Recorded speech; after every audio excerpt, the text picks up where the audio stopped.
Olá pessoal, quero dar as boas-vindas aos novos membros. Eu mesmo adicionei por conta própria várias pessoas que eu conheço e que eu achei que faria bem adicionando, porque nosso objetivo aqui é falar para pessoas leigas, não é curso. Quem conhece minhas publicações de muito tempo no YouTube e no Facebook ou no Instagram, eu sempre deixo bem claro que não se trata de cursos para profissionais, e sim de uma comunicação direta com o público. Veja bem, eu peço que respeitem as regras do grupo, porque tem muitas pessoas meio sem noção, entram no grupo para fazer propaganda, colocar links, coisas que não tem nada a ver com o nosso tema, que é neurociência e psicanálise, ok? Dentro desse aspecto de neurociência e psicanálise, qualquer pessoa que quiser postar, pode postar. Mas eu leio tudo que se passa no grupo, tá? Então, eu peço a vocês que postem com o devido respeito aos outros membros, certo? Também não é permitido ficar fazendo propaganda de cursos ou de qualquer outra coisa. Nosso tema aqui é neurociência e psicanálise. Eu, particularmente, tenho muitos cursos na área de psicanálise e tenho especialização na área de neurociência. Então, quando eu começo a falar sobre um tema, eu tenho três preocupações. Primeiro, que seja um equilíbrio entre as matérias psicanalíticas e neurociência. Segundo, eu tenho um respeito muito grande para as pessoas, pelos colegas e outras pessoas que estiverem participando do grupo, para que suas caixas de mensagens não fiquem lotadas. Nesse aspecto, eu sugiro que você entre no grupo, vai em configurações e desative as notificações do grupo, porque aí você pode entrar no grupo apenas uma vez por dia para ver se tem assunto que te interessa, ok? E por fim, é justamente esse respeito que a maioria das pessoas não são especializadas no ramo. Então aqui isso aqui é uma linguagem simples na tentativa de ajudar essas pessoas, tá certo? O grupo de WhatsApp, ele não é o nosso ambiente ideal. Eu tenho refletido se a gente não deveria passar para uma outra mídia, não sei se é Instagram, não sei se é YouTube, pelo seguinte: as pessoas que entram, elas só têm conhecimento da matéria que é publicada a partir do momento que ela entra. Veja, nós já temos aqui inúmeras publicações, inúmeras postagens, mas as pessoas que estão entrando agora no grupo, elas não têm acesso. O ideal é que elas pudessem acessar tudo, tá? Então eu sei que vai chegar um momento em que nós teremos que migrar para uma outra mídia. E uma outra coisa também é o tempo. Não dá para fazer vídeos grandes, porque o WhatsApp ele sustenta apenas até 6 minutos e um pouquinho. Acho que é 6:50. Se você estiver explicando uma matéria grande, tem que fazer vários vídeos, como eu tenho feito aqui, né? Como hoje, que eu poderia já entrar direto no nosso tema, mas vai ficar apenas esse vídeo de apresentação. Em seguida, eu vou sair para produzir, para transmitir de novo, porque senão eles param de transmitir, se for mais de 6 minutos. Então, o tema, a pergunta que eu fiz ontem, para as pessoas me responderem, é: se você gosta de uma pessoa, tá? Você quer ficar com uma pessoa, você quer se envolver com essa pessoa, mas ela não é exatamente, não apresenta aquelas qualidades que você precisa, tá?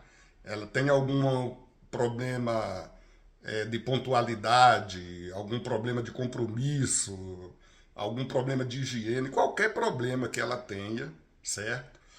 Aí você pensa assim: vou ficar com essa pessoa e eu vou fazer com que ela mude, ela se adapte para que nosso relacionamento dê certo. Aí eu fiz a pergunta: você acredita que você pode transformar uma pessoa para ela se adaptar ao relacionamento ou não? Então, logo em seguida, estarei abordando esse tema. Agora, obrigado, agradeço a todos. E se vocês quiserem postar também coisa de cinema, literatura, fiquem à vontade, ok? Vamos lá. Pessoal, a pergunta que eu fiz é o seguinte: você se acha capaz de transformar uma pessoa para que ela se adapte, se ajuste a um relacionamento? Então, esse tema eu quis abordar da seguinte forma, tá? Quando o Freud, fundador da psicanálise, ele estava abordando as fases psicossexuais, ele fala do mito da situação narcísica, tá? Ele fala que todos nós, no desenvolvimento da personalidade, nós passamos por uma fase narcísica, que é logo depois da fase que você tem o complexo de Édipo, o homem, ou a mulher teria o complexo de Electra, ela se retrai, né? Ela admite que a concorrência com os pais não tem como ganhar, ela se retrai e ela joga o objeto da libido dela para o seu ego, para dentro de si.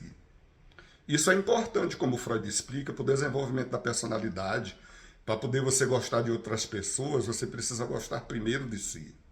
Isso não é errado. A questão é que algumas pessoas, elas levam esse narcisismo de gostar mais de si do que dos objetos exteriores ao extremo. E às vezes ultrapassa todas as fases psicossexuais e ela percebe com esse narcisismo, tá? De onde que Freud tirou esse mito do narcisismo? Ele percebeu que as pessoas que valorizam muito o seu próprio ego, o seu objeto da libido está no seu ego, elas se pareciam muito com o mito de Narciso, tá certo? Como que é o mito de Narciso? Você conhece o mito de Narciso? Narciso é o seguinte: consta da mitologia grega, tá? Que o rei dos lagos, Céfiso, teve um filho com a ninfa. Ninfa é uma espécie de anjinha, a coisa mais linda do mundo, né? A ninfa Liríope. E aí, eles tiveram um filho cujo nome era Narciso. A mãe dele, Liríope, querendo saber se ele teria uma vida longa, foi consultar o profeta Tiresias. E o Tiresias disse o seguinte: ele pode ter uma vida longa desde que ele não se veja, desde que ele não se olhe, não se conheça. Pois bem, então conta a lenda que o Narciso era um indivíduo mais belo que existia e que todas as pessoas, meninos, meninas, todo mundo que o via se apaixonava por ele, mas ele era muito arrogante, era orgulhoso, nunca quis ficar com ninguém. Então, uma ninfa chamada Eco, que ela tinha sido amaldiçoada com a maldição de ecoar. Tudo que as pessoas falavam, ela repetia as 3 últimas palavras. Ela se apaixonou pelo Narciso. Claramente o Narciso desprezou, era orgulhoso, não gostou dela, né? Então, essas pessoas recusadas, né, pediram a deusa da vingança, a deusa Hera, para que se vingasse do Narciso. E efetivamente a deusa, a Hera, respondeu, jogou a maldição nele, de que quando ele ia andando na região da Boécia, lá na Grécia, ele viu um lago cristalino, tão cristalino que a água parecia um espelho. E nesse espelho ele se viu. E quando ele se viu, ele se apaixonou pelo que viu.